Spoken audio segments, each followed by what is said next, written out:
How can someone say the decision to join Umkhonto weSizwe is the best decision ever taken? And my wife Mantra is the first one to like such a thing. And you say Julius Malema is with us. When the partner likes the things that seeks to denounce the organization and where the organization stands, where the relatives, where the cousins and siblings have declared where they stand, and you still ask yourself, where does this leader stand? Look at those around him, and you will know where this leader stands. Comrades, there is no one who must not declare their confidence in the EFF. Those who choose to be silent during the attack of the EFF, we must know them for being the silent enemies of our organization, and they must be treated as such. Comrades, do not make the mistake of choosing people tomorrow who are too ashamed to choose you today. You are too busy following other resignations, popularizing certain people that they must take over, yet they are silent when people decided to abandon you. Why can't they choose you? Why do you keep on choosing the people who never choose you when it is time for them to choose you? They are telling you silently that as the movement recovers from a difficult elections and is surrounded by vultures, they do not choose you. They are choosing what looks like greener pastures. Many of them are opportunistic because they want to see whether they will emerge in the upcoming Third National People's Assembly before they decide whether they will remain in the EFF or not. Many of them are using the Third National People's Assembly as a threat that if they do not get elected or are not part of the leadership discussions leading up to the conference, then they will leave and join MKP. We must never be blackmailed by those who want to threaten us with leaving after the Third National People's Assembly. I want to say to them, leave now. Leave now so that we can know how many soldiers we have in this struggle to liberate our people. You must leave today because nothing is going to change between now and December. Nothing is going to change now and in the future.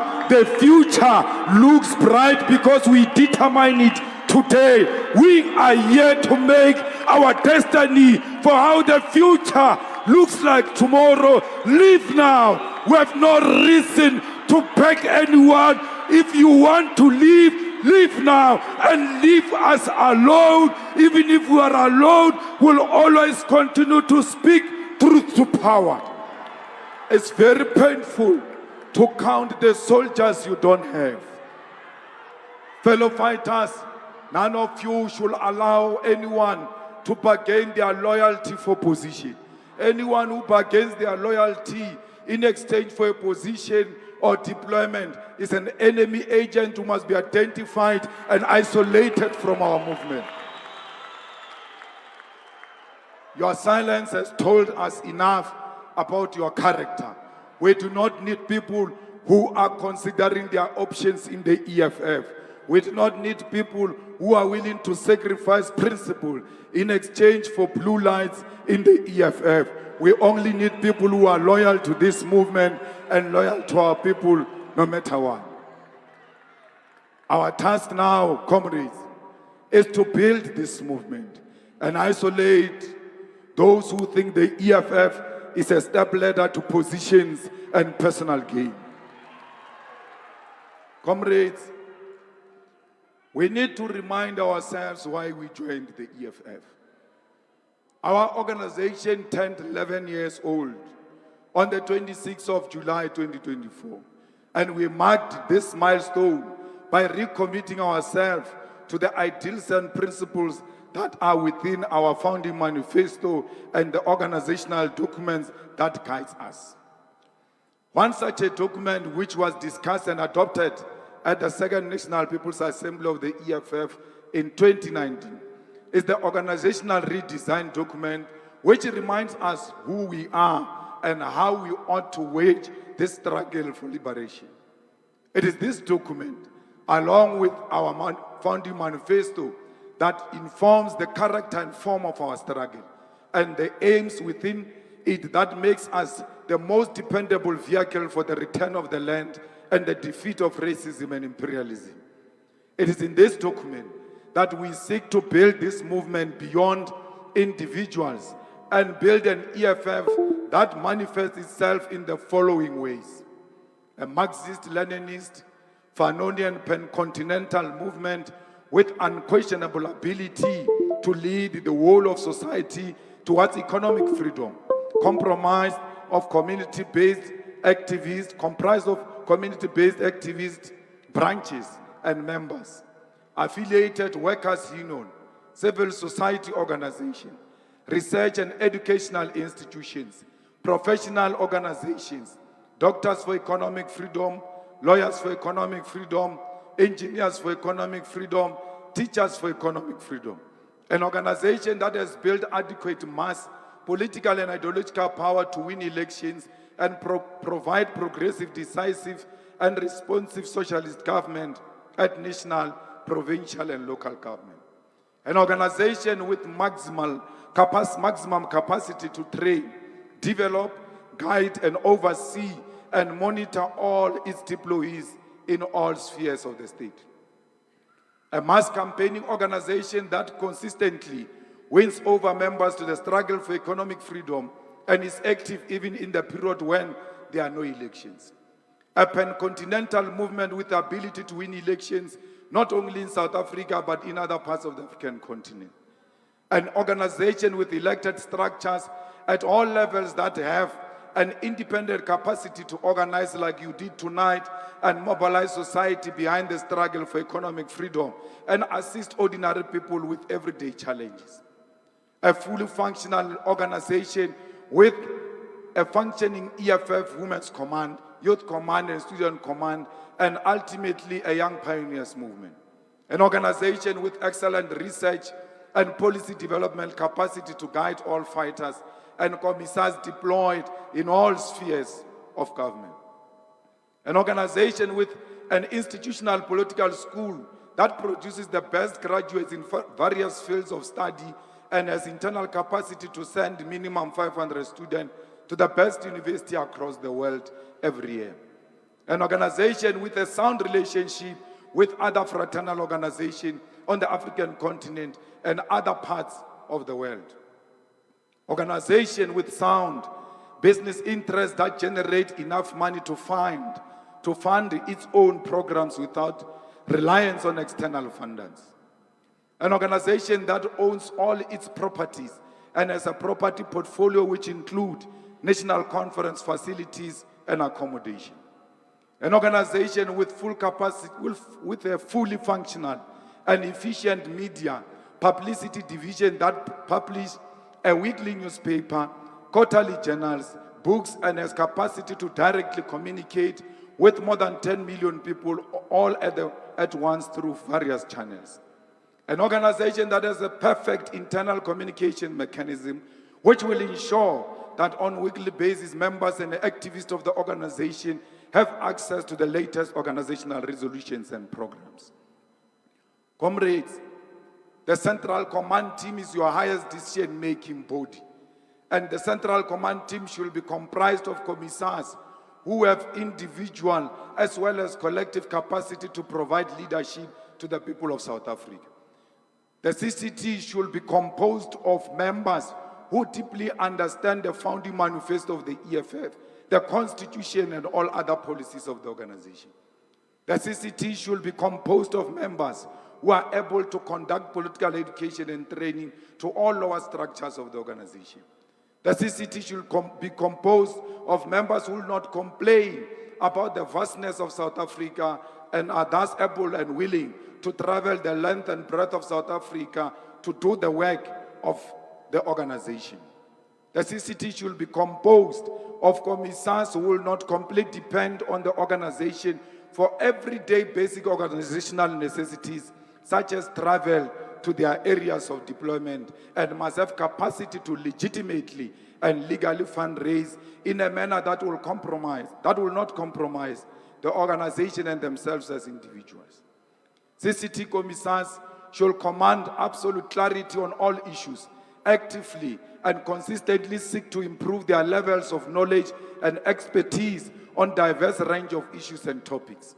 The CCT should be defined by a certain degree of quality wherein only those who have demonstrated qualified leadership qualities and loyalty to the organization should be able to be elected into this structure. The CCT should be composed of commissars who are able to coherently write perspective and submissions and are able to make presentation on their own writings. The CCT should be composed of commissars who can speak coherently and cogently without being guided by anyone. The CCT should be composed by commissars who are able to conduct media interviews and participate in public debate in a manner that will not bring doubt on the collective capacity of the organization. The province must have the same capacity. We cannot have a provincial leadership which cannot implement its own programs and hold mass rallies in stadiums without assistance of the head office. If you are a province that has never organized a rally without the national office putting any cent, you must know you do not meet the qualification of being a provincial structure. EFF provincial offices, if the forces on the ground are intact and they can respond within 24 hours. I stand before you re-energized by your energy, inspired by your commitment, your fearless character, and the courage to take on the enemy without thinking twice in the name of the economic freedom in our lifetime. I can proudly say today to those who said I'm left alone, that I'm not alone. The ground forces are here to continue the battle for economic freedom in our lifetime. I stand before you as a leader that is confident of the future, because we know that the young people of the EFF, led by the president of the Student Command, are ready to take the baton from us and continue with the struggle for economic freedom. Comrades, we are very proud that we have an intact organization in this province and the whole of South Africa. All those who claim to be with us, they should know that a call is going to be made in each province around 3 in the morning, asking the leaders to convene the ground forces in less than 24 hours. And let's see if that province still has got ground forces like we demonstrated here today. Comrades, I salute you. I want to salute you because whether knowingly or unknowingly, you have been the first line of defense of our movement, as the constitution of the EFF demands of you. You did not listen to anyone who tried to persuade you into abandoning your constitutional obligation, which is to defend your organization. No one has the right to tell you how you must defend your organization. Only the Constitution must guide you, and not any level of manipulation by those who have turned their back on our struggle must convince you that you must be silent while our movement is under attack. Comrades, Section 6 of the EFF Constitution, which speaks to the principles of the EFF, is that is the only guide which we must all follow. There is no any other guide that we must follow except Section 6 of the Constitution of the EFF. When the organization is under attack, it is in Section 6, subsection 7b, where the EFF Constitution speaks to what it means to be loyal to the organization. This section states that loyalty to the organization means that at all times, Members and leaders will not keep quiet when the organization is unfairly criticized and attacked in private and in public. This section, fellow fighters, demand of you to defend this organization. It demands that you do not keep quiet when the organization is attacked, both in private and in public. I want to tell you today, comrades, that to betray this movement for personal reasons constitute an attack on our movement. Comrades, it is this section of the EFF Constitution that obligates all of us to speak out in private and in public and declare where we stand when the attack of abandoning this movement confronts us. It was Martin Luther King Jr. who said in the United States, as they were confronted by the cruel regime of racism in that country, it was him who declared, open quote, in the end, we will remember not the words of our enemies, but the silence of our friends, close quotes. Fellow fighters, as we face this testing moment in our movement and are confronted by betrayal of our struggle for economic freedom in exchange for personal gains, we must not bother ourselves about what our enemies are saying, but we must ask ourselves, why are those who claim to be our comrades silent? Why are those who are known and popular to be the most vocal on social media suddenly silent? Why are their voices when our movement is under attack? Where are those loud voices? Why do they not use their platforms to speak in defense of the EFF if they are truly loyal to this movement? It is our constitutional obligation to speak out and declare our confidence in this movement when those who were trusted with it chose to abandon it. However, comrade, if there are those amongst us who are to be ashamed to declare where they stand as we defend our movement, I'm willing to give you a simple task and go and look at what those closest to them are saying and how they are behaving.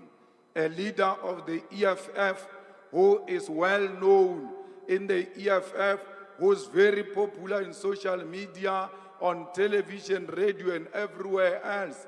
The EFF gets under attack. These leaders do not say anything, but because they don't know where they stand. But there is a practical way to find out where they stand. Just go and look at where their parents stand. Look at where their relatives stand. Look at where their spouses stand. You will know that those closest to them are speaking on their behalf because they whispered into their ears.